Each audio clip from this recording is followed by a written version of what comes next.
Security पे direct implications हैं। यही मुतालबा जब भी पाकिस्तान IMF के पास जाता है वो यही मुतालबा हमारे सामने रखते हैं। ना नून लीग की हुकूमत ये इस मुतालबा को माना, ना पीपल्स पार्टी ने इस मुतालबा को माना, ना पाकिस्तान की तारीख में किसी ने ये मुतालबा माना। जो आपकी हुकूमत ने ये उनका मुतालबा मानते हुए हमारा स्टेट बैंक का आलमी इदारों के सामने गुलामी की बंदोबस्त किया है, और जो पार्लियामान को जवाबदेह होना चाहिए, अदालत को जवाबदेह होना चाहिए, वजीर आजम को बताना चाहिए ये इस किस्म ये जो सही काम थे इस पे रुकावटें डाले गए हैं। इस अमेंडमेंट को जहां आपने पूरा पाबंदी लगाया किया है IMF के हुक्म के मुताबिक कि there will be no new government borrowing from the State Bank of Pakistan। जो हुकूमतें कम अपने बैंक से बोरो करते हैं ये एक पॉजिटिव इकोनॉमिक इंडिकेटर होता है, और इतना डिसिप्लिन किसी हुकूमत में होना चाहिए कि वो खुद ये फैसला ले कि वो इस वक्त बोरोइंग नहीं करेंगे, मगर वो अपने हाथ और मुस्तकबिल के आने वाले हुकूमतों के हाथ ऐसे कैसे बांध सकते हैं कि हम अपना ही बैंक जो पाकिस्तान के अवाम का बैंक है, जो कौम का बैंक है, हम उनके पास नहीं जा सकते हैं, और फिर जबरदस्ती हमें कमर्शियल बैंक्स के पास जाने पड़ेंगे, इंटरनेशनल के बैंक्स के पास जाने पड़ेंगे, और उनके कंडीशंस पे मजबूर होना पड़ेगा। ये इसको भी रिजेक्ट करते हैं। काफी लंबी हो गई है, आई नो, टाइम का भी एहसास करें। ये बहुत अहम इशू है जनाब स्पीकर, जो Sindh bank of state bank of Pakistan के बारे में आप जो लेजिस्लेशन लाए जा रहे हैं, तो मैं इसको ये करके कंक्लूड करूंगा। आपने इस बिल में स्टेट बैंक की गवर्नर का टर्म को 3 साल से 5 साल तक इजाफा किया है, और साथ साथ आपने उनका पे को 1,50,00,000 का बंदोबस्त किया है माशाअल्लाह। इसी बिल की आई एम जस्ट कटिंग में अभी जल्दी इसी बिल के नतीजे में आप साथ साथ ये भी करने जा रहे हो कि जो कि इस बैंक को, स्टेट बैंक की गवर्नर को, डेप्यूटी गवर्नर को, डायरेक्टर ऑफ द बोर्ड्स को, इंक्लूडिंग द सिटिंग डायरेक्टर्स और those who have completed their terms और रिटायर्ड, मतलब माजी के लिए भी एक NRO का भी बंदोबस्त है। यहां आपने इस पे इम्यूनिटी डाले गए हैं कि ये जो स्टेट बैंक के ओहदेदार होंगे वो NAB या FIA को जवाबदेह होगा। तो खान साहब ने एक बार फिर इस स्टेट बैंक की बिल में NRO दिलवाया है हमारे स्टेट बैंक के ओहदेदारों के लिए, अपने लिए स्टेट बैंक की गुलामी बिल में NRO का भी बंदोबस्त किया है।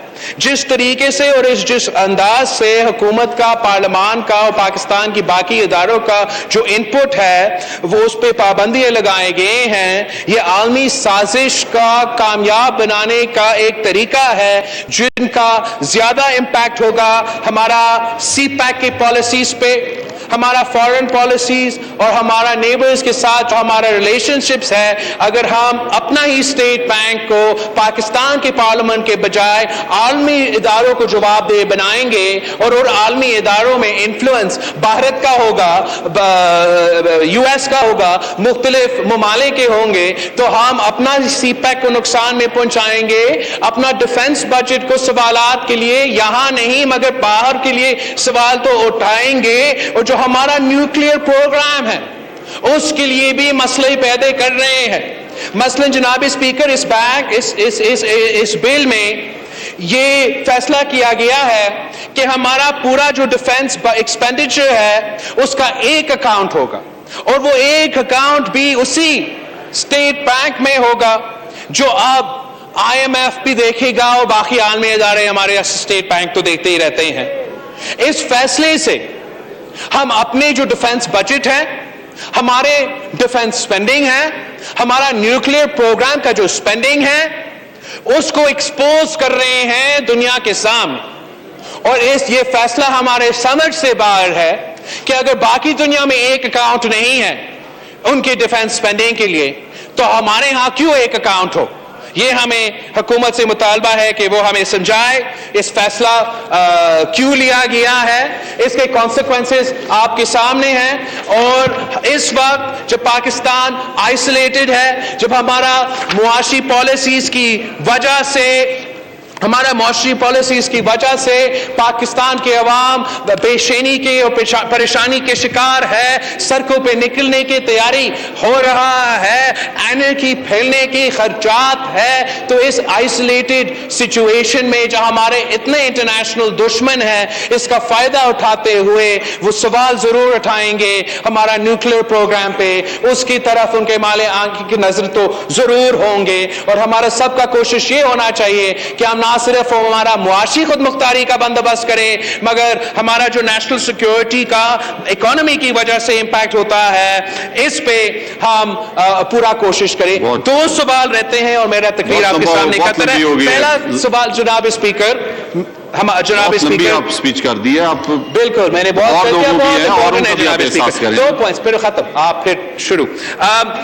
2 پوائنٹس, 3 پوائنٹس. ایک نیب, ایک فورن فائنانس, اور اس خان صاحب سے خود ایک سوال ہے.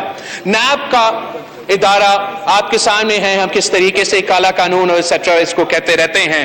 آپ سے ایک سوال ہے کہ وہ ادارہ جس نے پاکستان کے ہر شخص پہ کرپشن, جھوٹا یا صحیح الزامات لگائے ہیں, جو ہر دن دعویٰ کرتا ہے کہ وہ کرپشن کا مقابلہ کر رہے ہیں, جو انسسٹ کر رہا ہے کہ ان کا کامیابی ہے کہ وہ کرپشن کا مطالبہ کر رہے ہیں, تو جب ان کا چوری پکڑا جاتا ہے تو وزیر اعظم ان کا چوری کو کیوں چھپانے کی کوشش کر رہا ہے؟ کیا یہ وجہ ہے کہ نیب بھی خان صاحب کی چوری کا پروٹیکشن کرتا ہے؟ تو جب اس ہاؤس کا, سینٹ کا, فائنانس کمیٹی, پیک کمیٹی, دونوں ہاؤسز کا نیب کا چیئرمین کو بلاتا ہے اس کے ایکسپلینیشن مانگنے کے لیے کہ آپ دعویٰ کرتے ہو کہ 800 بلین سے زیادہ روپیز کا کلیکشن نیب کر رہا ہے, مگر ٹریجری کے اکاؤنٹس میں صرف اور صرف 6 بلین اکٹھا ہوا ہے. آپ کا 800 بلین کا دعویٰ اور ٹریجری میں صرف 6 بلین پہنچنا, یہ سب سے بڑا سوال ہے ہمارا کرپشن کے اداروں سے کہ یہ پیسہ کہاں گیا. اگر آپ نے یہ چوری کا پیسہ پکڑا تھا اور جمع کیا تھا تو شوکت ترین صاحب کے لیے, فائنانس منسٹر کے لیے, حکومت کے لیے یہ تو ون فال ہوتا, وہ اس قسم کا پیسہ کو استعمال کر سکتے. مگر ان کا جھوٹ اس بات پہ پکڑا گیا کہ ٹی وی پہ دعویٰ کرتے ہیں 800 بلین کا اور بینک اکاؤنٹ میں 6 بلین جمع کیا. اس کا حساب کا ہم مطالبہ کرتے ہیں کہ نیب چیئرمین اپنا اثاثے قوم کے سامنے دکھائے. نیب کا ہر آفیسر چیئرمین سے لے کے IO تک اپنے اثاثے قوم کے سامنے لے کر آئے, ہمیں پتا چلے کہ یہ 800 بلین روپیہ کہاں گیا. فورن فنڈنگ کیس پہ پوری میڈیا, پوری دنیا آپ کو بتا رہا ہے, میں ڈیٹیلز میں نہیں جاؤں گا, مگر اتنا ہی کہوں گا کہ جو پورے پاکستان پہ الزام لگا رہے تھے, ہر کسی کے پورے خاندان کے نسل پہ الزام لگا رہے تھے, اب خود پکڑے گئے جناب اسپیکر, خود پکڑے گئے, جھوٹ پکڑے گئے, فورن فنڈنگ پکڑا گیا. اب اس کا حساب لینے کے وقت آ گیا ہے. ہم فورن فنڈنگ پہ بھی نہیں چھوڑیں گے.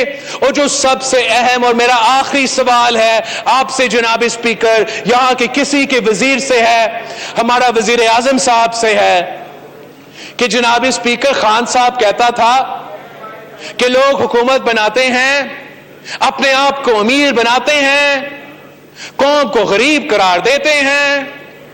خان صاحب دعویٰ کرتا تھا باقی سب کرپٹ ہیں, کرپشن پہ اپنے مال بناتے ہیں, اور یہ تو صادق اور امین کرپشن کے خلاف علم اٹھانے والے خان صاحب ہیں. تو پھر خان صاحب سے سوال ہے, خان صاحب کے سوال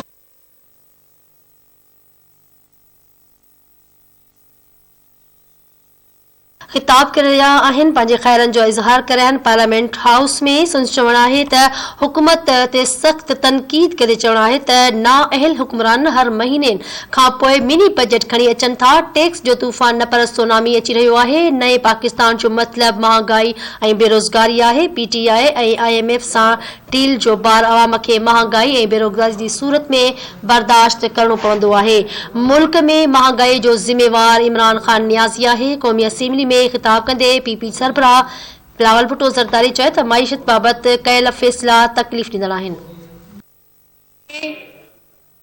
गरीब तर होते जा रहे हैं, महंगाई बेरोजगारी गुर्बत अरोज पे है, मगर खान साहब के पास ऐसा क्या जादू है कि खुद उसका कमाई में इतना इजाफा हुआ है। 58 टाइम्स इजाफा हुआ है, 5800% इजाफा हुआ है एक साल हुकूमत में आके। पहले कहता था कि अपने क्रिकेट के खिलौना बेचते बेचते वो अपना गुजारा करता था। अब ऐसे कैसा बिजनेस है, ऐसा कैसा काम है कि खान साहब ने अपने आप को अमीर बना दिया मगर मुल्क को कंगाल कर दिया। अब ये मुनाफिकत नहीं चलेगा।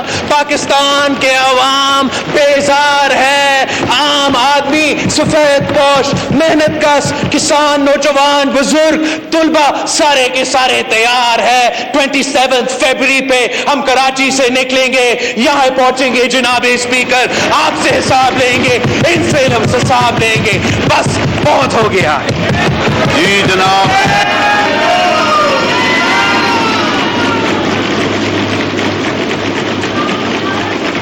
जी जनाब मोहम्मद हमाद अजहर साहब। बिस्मिल्लाहिर्रहमानिर्रहीम। जनाब स्पीकर, उम्मीद है कि 3 मिनट वो स्पीच कर ले, उसके बाद आपको मौका देंगे। 1 मिनट और 1.5 घंटा बिलावल भुट्टो 2 साहब दफा की 3 तकरीर मौका सुनने दे के चुका हूं बाद अपोजिशन को। अब इनमें हौसला 3 मौके होगा। दे चुका हूं अपोजिशन वालों को।